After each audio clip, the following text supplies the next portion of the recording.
జహీరాబాద్ సభలో కిషన్ రెడ్డి మాట్లాడుతున్నారు. లైవ్ లో చూద్దాం. ఆఫీసర్ అయినటువంటి కృష్ణ ప్రసాద్ను మేందీపట్నంలో బాంబులు పెట్టి పాల్చారు. విమానాలు హైజాక్ చేశారు.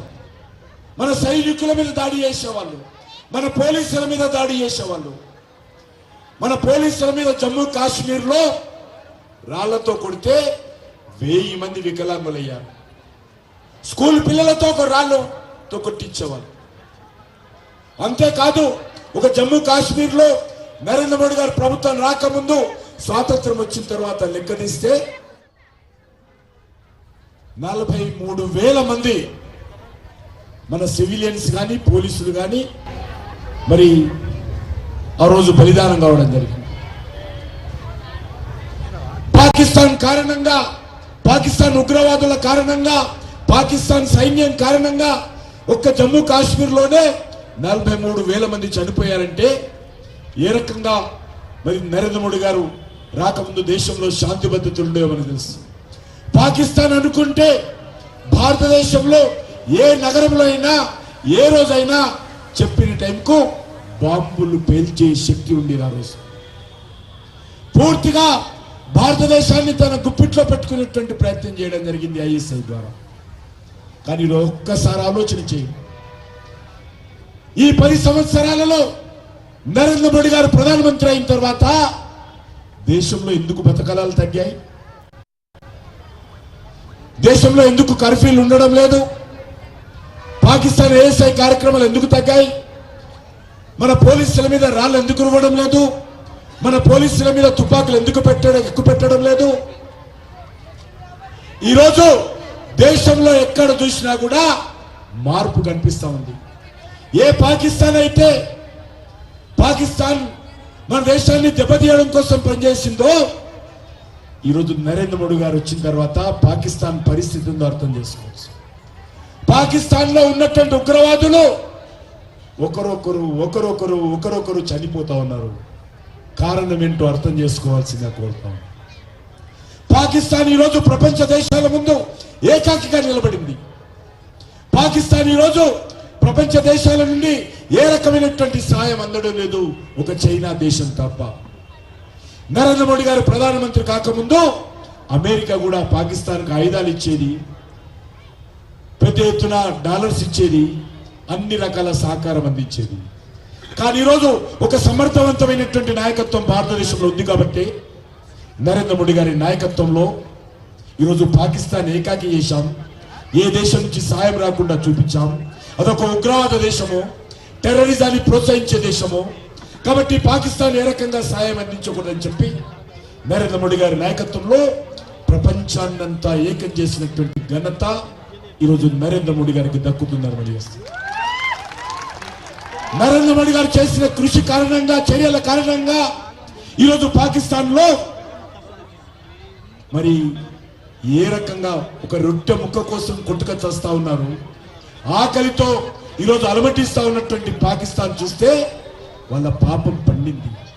నా దేశం మీద, నా దేశ ప్రజల మీద, నా దేశ సైనికుల మీద, నా దేశ పోలీసుల మీద, నా దేశ ఆర్థిక వ్యవస్థ మీద ఆ రోజు ఏ రకంగా పాకిస్తాన్ సవాల్ చేసిందో, బిడ్డ ఈరోజు నరేంద్ర మోడీ గారు ఉన్నారు భారతదేశంలో, ఇక్కడ కాంగ్రెస్ పార్టీ లేదు, మన్మోహన్ సింగ్ గారు లేరు అనే విషయాన్ని ఈరోజు పాకిస్తాన్ అర్థం చేసుకోవాలి. సాదాసీదా మనిషి కాదు మా ప్రధానమంత్రి. నువ్వు ఒక్కరిని చంపితే 100 మందిని చంపేటువంటి వ్యక్తి నా ప్రధానమంత్రి అని మనం చేస్తా ఉన్నాం. మామూలుగా నరేంద్ర మోడీ గారు ప్రధానమంత్రి అయిన తర్వాత పాకిస్తాన్ ఉగ్రవాదులు వచ్చారు, మన దేశానికి రాలేదని కాదు. నిద్రపోతున్నటువంటి వాళ్ళు పఠాన్ కోట్లో మన సైనికుల మీద బాంబులేసి చంపేసి గతంలో లాగా, గత 60 సంవత్సరాలుగా చేసినట్లుగా నవాబు లాగా మరి గడ్డాన్ని దుంపుకుంటూ వాళ్ళు వాళ్ళ దేశానికి వెళ్ళారు. 40 మందిని చంపారు. మరి నరేంద్ర మోడీ గారు ఆలోచన చేశారు, అంతకుముందు చనిపోతే ఏం చేసేవాళ్ళం? ఎవరైనా పాకిస్తాన్ ఉగ్రవాదులు మన సైనికులను, మన పోలీసులను, మన సివిలియన్స్ను చంపిస్తే గులాబీ పూలు పెట్టి, క్యాండిల్స్ వెలిగించి, 2 నిమిషాలు మౌనం పాటించి మన పని మనం చేసుకునే వాళ్ళం. మన పని అయిపోయింది. పాకిస్తాన్ వాళ్ళు చంపేవాళ్ళు, భారతీయులు చచ్చేవాళ్ళు. ఇది మన కర్మ ఇంతే అని ఎన్ని సంవత్సరాలు? 65 సంవత్సరాలు ఆ రకంగా భరించాం. 65 సంవత్సరాలు భరించాం. కానీ ఈరోజు మనం చేస్తా ఉన్నాను. నరేంద్ర మోడీ గారు ఒక నూతన చరిత్ర సృష్టించాడు. ఏ ఉగ్రవాదులైతే పఠాన్కోట్లో మన సైనికులను చంపి నవాబులాగా పాకిస్తాన్కి వెళ్ళిపోయి Lashkar Tauba head quarter building లో ఉన్నారు. 100 మంది క్యాంపులో ఉన్నారు. సెటిలైట్ ద్వారా ఎవడొచ్చాడు, నా సైనికులను ఎవడు చంపాడు, ఎక్కడ పోయాడు, ఇప్పుడు ఎక్కడున్నాడో కనుక్కున్నాము. పాకిస్తాన్ ప్రభుత్వాన్ని కూడా తెలియకపోవచ్చు, కానీ ఢిల్లీలో ఉన్నటువంటి మన ప్రభుత్వం కనుగొన్నది ఎవడొచ్చాడు, ఎక్కడ పోయాడని. నరేంద్ర మోడీ గారు చెప్పారు, ఎవరేమనుకున్నా పర్వాలేదు, ప్రపంచం ఏమనుకున్నా పర్లేదు, నా సైనికులను చంపినటువంటి ఆ ఉగ్రవాదులు ఒక్కడు కూడా మిగులొద్దు. వాడెక్కడున్నా సరే, పాకిస్తాన్ ప్రధానమంత్రి ఇంట్లో ఉన్నా సరే మీరందరూ వెళ్ళాలి. 12 విమానాలనిచ్చి ఎయిర్ ఫోర్స్ సంబంధించినటువంటి వీరులు మన సైనికులను పంపించి లష్కర్ తోబా హెడ్ క్వార్టర్ మీద దాడి చేయించి ఒక్కొక్కరిని వదలకుండా నా సైనికులను చంపినటువంటి ఉగ్రవాదులందరినీ కూడా బాజాప్తా తుదముట్టించి సాహస వీరులాగా నా దేశ గడ్డ మీద అడుగు పెట్టినటువంటి భారత సైనికులను నడిపించినటువంటి ఘనత నరేంద్ర మోడీ గారి నాయకత్వం అని మనం చేస్తున్నాం. అది ఒక సమర్థవంతమైన నాయకుడు చేయాల్సిన పని. అది భారతదేశ గౌరవాన్ని పెంచడం కోసం ఒక ప్రధానమంత్రి తీసుకున్నటువంటి చర్య. గతంలో మనకు తెలుసు, ప్రధానమంత్రులు ఉండేవారు. మన్మోహన్ సింగ్ గారు ఏకంగా ఉండారు తెలుసు. ఒక కీలుబొమ్మ ప్రధానమంత్రి. అతిపెద్ద ప్రజాస్వామ్య దేశంలో ప్రజలతో ఎన్నుకోబడినటువంటి ప్రధానమంత్రి ఉండాల్సిన లక్షణాలు అవి కావు. సోనియా గాంధీ, రాహుల్ గాంధీ నిజమైనటువంటి ప్రధానులు. అధికారులు వాళ్ళ చేతిలో ఉండేది, అధికారం వాళ్ళ చేతిలో ఉండేది, ఏదనుకుంటే అది చేసేవాళ్ళు. అందుకే ఆ రోజు సోనియా గాంధీ, మన్మోహన్ సింగ్ గారి నేతృత్వంలో 10 సంవత్సరాల కాంగ్రెస్ పాలనలో నరేంద్ర మోడీ గారి కంటే ముందు ఏ పేపర్లో చూడు, ఏ టీవీలో చూడు, ఏముండేది? అవినీతి, కుంభకోణాలు. అది బొగ్గు కుంభకోణం కాదు, 2G స్పెక్ట్రమ్ కుంభకోణం కానీ, లేక కామన్వెల్త్ కుంభకోణం కానీ, హెలికాప్టర్ల కుంభకోణం కానీ, ఏ టీవీ చూసినా, ఏ పేపర్ చూసినా బ్రేకింగ్ న్యూస్, హెడ్ న్యూస్ ఇదే ప్రతిరోజు. ప్రజలు విసిగిపోయారు. 10 సంవత్సరాలు కాంగ్రెస్ పాలనలో 12 లక్షల కోట్ల రూపాయలు మన ప్రజాధనాన్ని కాంగ్రెస్ పార్టీ, సోనియా గాంధీ నేతృత్వంలో, రాహుల్ గాంధీ నేతృత్వంలో దోపిడీ చేయడం జరిగింది. అందుకే ఆ రోజు ప్రజలు నిర్ణయించారు, మాకు కీలుబొమ్మ ప్రధానులు వద్దు, మాకు అవినీతి రాజ్యం వద్దు, అవినీతి పార్టీలు వద్దు, ఒక అవినీతి రహితమైనటువంటి, ఒక నీతివంతమైనటువంటి ప్రభుత్వం మాకు కావాలి, ఒక సమర్థవంతమైనటువంటి నాయకుడు నా దేశానికి కావాలని ప్రజలందరూ కూడా 2014లో మరి నరేంద్ర మోడీ గారి నాయకత్వంలో ఉన్నటువంటి భారతీయ జనతా పార్టీని ఆశీర్వదించి ఓటు వేసి గెలిపించడం జరిగింది. నేను ఈరోజు గర్వంగా చెప్తా ఉన్నాను, నరేంద్ర మోడీ గారి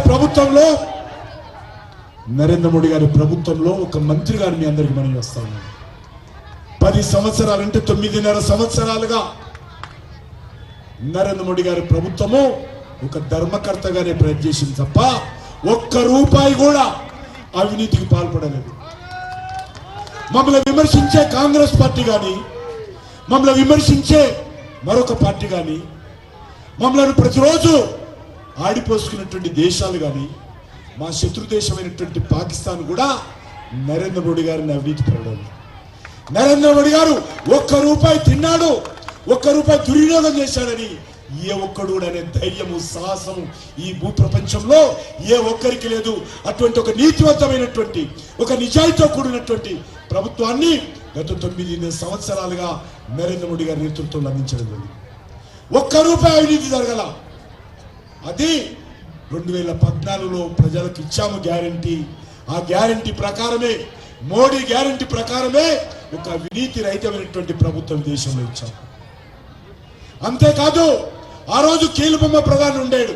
అందుకే ఇప్పుడు చెప్పాను, ఒక సమర్థవంతమైన నాయకత్వం, ఒక సుస్థిరమైనటువంటి ప్రభుత్వం ఈ దేశంలో ఇచ్చాం.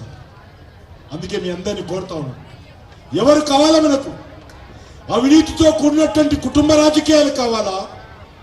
దేశ సంపదను దోచుకున్నటువంటి కాంగ్రెస్ పార్టీ కావాలా? నీతివంతమైనటువంటి పనిచేసేటువంటి భారతీయ జనతా పార్టీ నరేంద్ర మోడీ గారి నాయకత్వం కావాలా? దేశ ప్రజలందరూ కూడా ఆలోచించారు. ఒక పేద కుటుంబంలో ఒక టాయిలెట్ నుంచి మొదలు పెడితే ఒక బ్యాంక్ అకౌంట్, ఒక ఇల్లు, ఒక ఎలక్ట్రిసిటీ కనెక్షన్, ఒక ఉచిత బియ్యము అన్ని కూడా సమకూర్చినటువంటి వ్యక్తి. పేద ప్రజలకు బ్యాంక్ అకౌంట్లు, పొదుపు సంఘాలకు 20 లక్షల లోన్లు, అన్ని రకాలుగా నరేంద్ర మోడీ గారి ప్రభుత్వం. ఇంతకుముందు పెద్దలు చెప్పారు, నేను ఆ విషయాలను మనం చెప్పదలుచుకోలేదు. మీ అందరినీ కోరుతా ఉన్నాను, ఆలోచించండి. ఎవరైతే ఈ దేశ గౌరవాన్ని పెంచుతారో, ఎవరైతే ఈ దేశంలో ఒక నీతి నిజాయితీతో కూడినటువంటి పరిపాలన అందించగలుగుతారో, ఎవరైతే